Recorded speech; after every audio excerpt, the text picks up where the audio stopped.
प्रयत्न करतायत.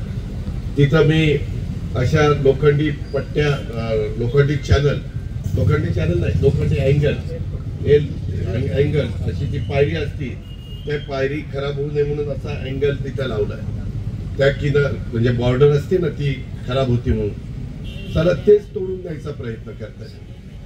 मी तर आज तुम्हाला आव्हान करीन, अशा खूप घटना पलीकड पण परकाई बांगल्याच्या इथं खालच्या पट्ट्या चोरून नेल्या आणि ब्रिजच्या पुलाच्या आणि खुशाल कुठं विकून टाकल्या. उद्याच्याला त्या ब्रिजवरून तुमच्या माझ्या घरातली आया बहीण गेली, कोण ना कोण जाणार ना.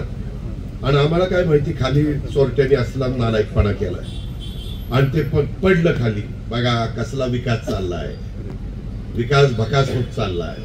काही बोलायला तर मोकळीच आहे, त्याच्यात तर कोणाचा हात धरू शकणार नाही. माझी तुम्हाला विनंती आहे, मी मगाशी पण बोलत असताना माझा सकाळी इकडे कार्यक्रम होता तेव्हा बोललो, तुम्हालाही आता महत्वाचे माझे सहकारी विविध राजकीय पक्षाचे इथं उपस्थित आहेत. त्याच्यामध्ये श्री संत सावतामाळी यांच्यावर एक निष्ठा असणारे, प्रेम असणारे अनेक भक्तगण इथं उपस्थित आहेत, वारकरी संप्रदायातले मान्यवर उपस्थित आहेत. मला तुम्हाला सगळ्यांना सांगायचं की असं जर कोणी करत असेल तर ते तुम्ही तुमच्या मोबाईलमध्ये बरोबर त्याला न कळता कॅच करा आणि मला आणून द्या. जो ते पकडून देईल त्याला मी 1 लाख रुपयाचं बक्षीस देतो आणि जो सापडेल त्याला 2 लाख रुपये दंड करतो. म्हणजे 1 लाख रुपये त्याच्यातले ह्याला देऊन टाकू आणि 1 लाख रुपये आपल्या नगरपालिकेत जमा करून टाकू. कारण आपल्या नगरपालिकेला स्वच्छता खूप लेबर आता लागतंय. आता दर्शकगृह विधीला कसं मी तिथं केलं तुम्ही बघितलं, कचेरीच्या चारी बाजूला काय करतोय ते बघताय.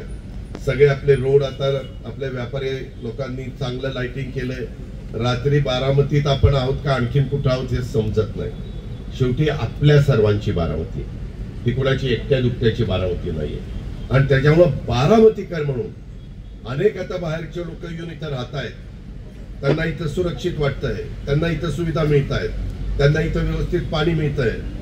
परंतु हे सगळं मिळत असताना आपल्याला पण काही आपली नैतिक जबाबदारी ओळखली पाहिजे आणि त्या प्रकारे आपण पण वागलं पाहिजे.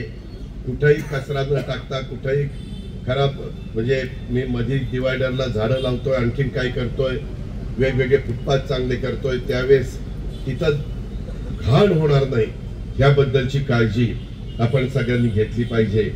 आज इथं श्री संत सावता